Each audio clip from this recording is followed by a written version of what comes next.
Hey everybody, welcome back to my channel, and today we're going to be having a really nice cozy chat about two topics that I'm very passionate about, one of which of course being language learning, but the other being mental health. Now in the past I have discussed some related topics such as loneliness and language learning, but today I wanted to do a more broad discussion on just how language learning has impacted my mental health personally, a bit about my journey, because I hope that this could be helpful for people in different ways, right? Obviously, mental health is a very common thing that we can go through ups and downs in life, but I think especially the last year and a half has been very challenging for lots of us. So I hope that by sharing some of my thoughts on this, it could be helpful. Maybe it can open up some new ways that some of you out there can think about how your own language learning could benefit your mental health positively. And maybe even for some people who are still considering taking that leap into learning a language, it could be kind of cool to see that there's so many other benefits you get. So let's just jump in after a quick sip of this.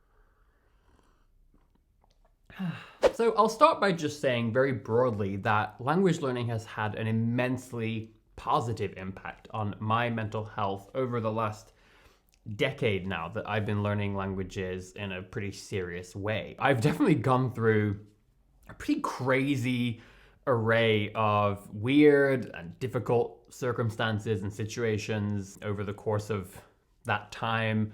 And I'm not saying that my life has been any worse or any more challenging than anybody else. I'm just sharing my personal experience, right? But I've gone from things like homelessness to health issues to like never-ending financial difficulties and problems over the years. And then even deeper internal things like self-confidence issues, right? These are all things that I've gone through in abundance over time. And a lot of them have been just cyclical, like they just come back over and over again. And I can say that, honestly, learning languages in itself has gotten me through the vast majority of these things, either at least in part or sometimes even exclusively. Like, I honestly don't know if I would have finished university if it weren't for the fact that I was learning Japanese, which I'm going to talk about in a video coming very soon. I'm really excited about. But so that's sort of a broad case to be made from my perspective that language learning has been immensely beneficial to my mental health. Now, I'd like to discuss two sort of branches here, one being a more broad general way that I think learning anything, as a hobby, as a passion, can benefit our mental health. And then I want to discuss a few points on how, for me, language learning specifically has certain qualities that I think have really made it a big boost to my mental health. So very broadly, I think that anytime we pick up a new hobby or skill or fascination or anything, that revolves around learning something, learning a new skill, I think that can be inherently beneficial to our mental health because by its very nature, it's turning that period of your life, right, however long or short, however difficult or whatever it may be, you're turning that period into something that is in some way constructive, right? In some way, it's positive, it is productive, right? Because by learning a new skill, whatever it might be, you are inherently growing yourself, right? You're improving yourself, you're creating potentially new opportunities for the future, whether those are professional or just things that are personal to you. And also, when we're learning something new, especially a skill of some sort, it's usually, I think, because we want to do something in the future that this new skill will either allow us to do, or maybe it will deepen that experience for us, it will make it better, it will better equip us to do something. And so by focusing lots of our time and attention on learning something, it has this effect of, making us think a lot about the future, right? Spending a lot of time daydreaming and thinking about that thing that we want to do eventually after we learn this skill. And so it's a really good way to just keep us looking forwards and spending a lot of time thinking about this positive thing that we want to do versus dwelling in the present or certainly the past, which I have a tendency to do if left to my own devices. So shifting gears into some ways that I think language learning in particular has these special qualities that have been really impactful for me with my mental health. One of them for me is that by their very nature, right, learning languages is inherently about people, right? To some degree, it's about communicating with others. It's about sharing experiences with other people. Now, this could be, for example, very literally, like taking a trip or wanting to go live somewhere, or maybe you're part of a community or you want to be part of a community of people. But it could even be communicating with an author of a book from hundreds of years ago through the stories that they've written. It could be anything. The point is that at its core, language is centered around people. And so for me, where a lot of my mental health challenges over the years have been centered around loneliness, spending so much of my time and energy and focus on something that is inherently about people, right? And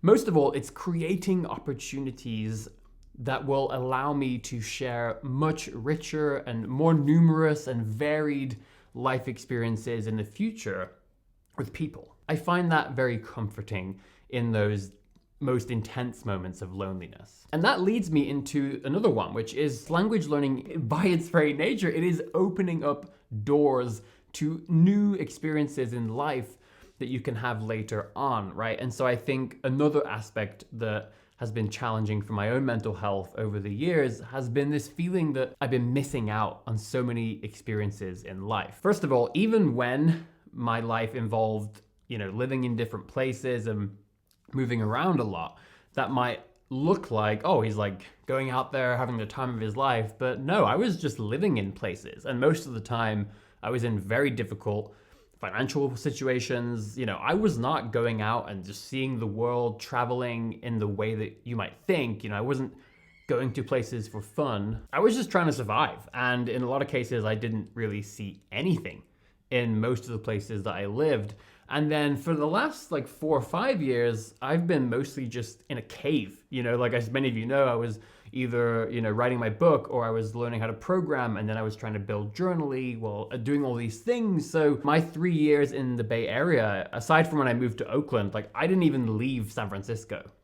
It's not a big place. I didn't leave, right? So a lot of times I felt like I was just missing out. People all around me were traveling and doing so many things. Then of course, we had 2020. So I often felt like I was missing out on experiences. But again, learning these languages, it was always so comforting and helpful to know that what I was doing, regardless of how difficult a particular time period was for me, I was doing things that were going to allow me to have a vast number of wonderful experiences in the future whenever that time came. So it's always kept me just looking to the future, focusing on positive things. And at the very least, I can always look back on the time I've spent over the last years, and I know that it's been productive, it's been constructive, it has been time spent doing things that will hopefully only benefit the rest of my life going forward.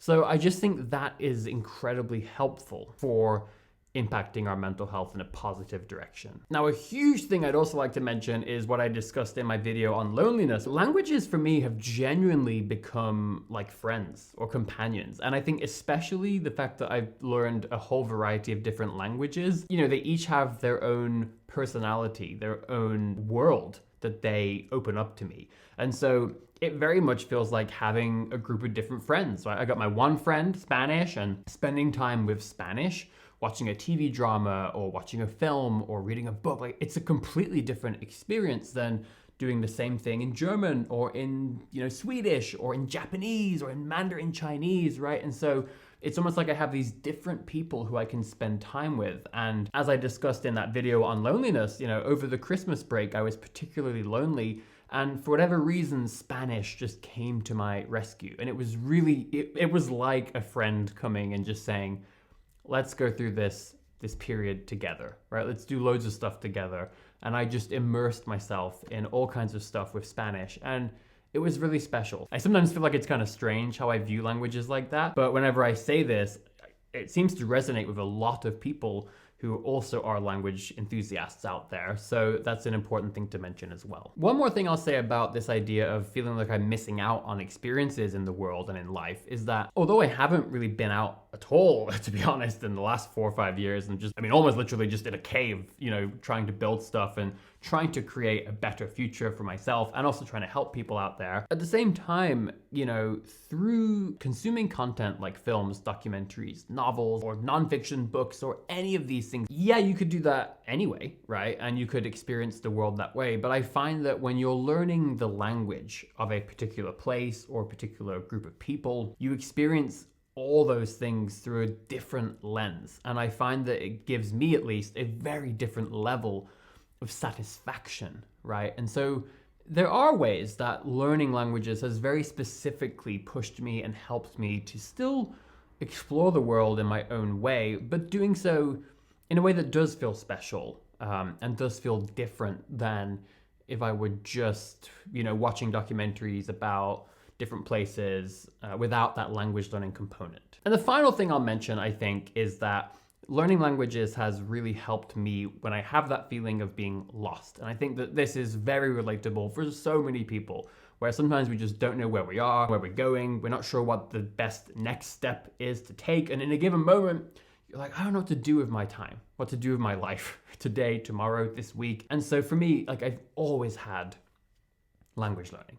It's a thing that is like my North Star, right? Because no matter how lost I feel in a given moment, I always know, or I certainly always feel like, hey, spending the day or the next hour or however long I need or have, spending that learning Italian or Japanese or Mandarin, that always feels like it's productive, like it's useful, helpful, like it is going to benefit the future of my life. And so it's really nice to just always have something that I know I can spend my time on that feels productive, constructive, and it just feels right. And with that, I would like to say a huge thank you to today's sponsor, which is BetterHelp, which is H-E-L-P, BetterHelp, which essentially is professional online counseling with licensed therapists. One thing I've honestly wanted to try for many, many years is therapy, right? And even at times in my life when things have been going great or when I'm perfectly fine, there's just been so many people I've met in life who have told me therapy is something that can benefit anybody, especially the older we get, the more life experiences we accumulate. That often tends to come with certain baggage or certain things that we aren't always even aware of. And so I've always just known that doing therapy would be so helpful to me. But I've just always felt like the barrier has been so high, whether it's the cost, like it always seems so expensive, how to go about getting therapy. In recent times, like when I was in San Francisco, I tried through my insurance and then there were these crazy long waiting lists. And again, going privately seemed really expensive. It was just very complicated. And I was worried about things like, what if I get the wrong therapist? What if I spend loads of money and then it turns out it's not a good match? And so I think one of my favorite things about BetterHelp is that to me, it feels like they are lowering that barrier to entry in a variety of ways. It's a single place that you can go to, and the nice thing is they have these really detailed, really good questionnaires that you fill out as you sign up so that they can find out as much as possible about specifically what you need. And that's really great because what they do then is they essentially match you up with a counselor.